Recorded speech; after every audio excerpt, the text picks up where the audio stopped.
Sini jap. Hari ni saya akan bercakap pasal knock sensor. Apa tu knock sensor? Knock sensor tu adalah satu sensor yang nak detect vibration dalam combustion chamber. Apa tu combustion chamber? Combustion chamber tu adalah satu tempat di mana udara dan minyak terbakar. Jadi saya akan tunjukkan apa itu knock sensor.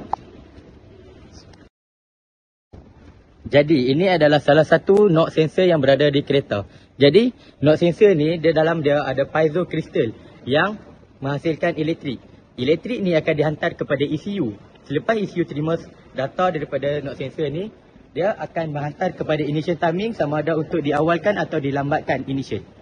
Di sini saya akan tunjukkan macam mana ECU itu menerima signal daripada knock sensor.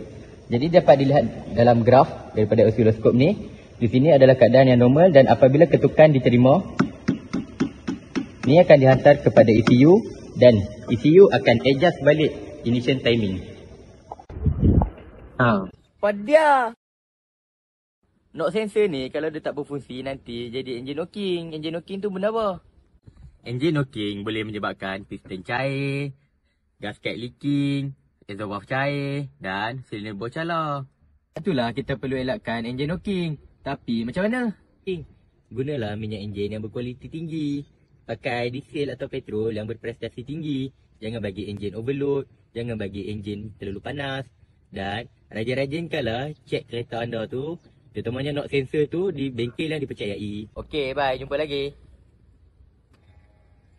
5 minutes later.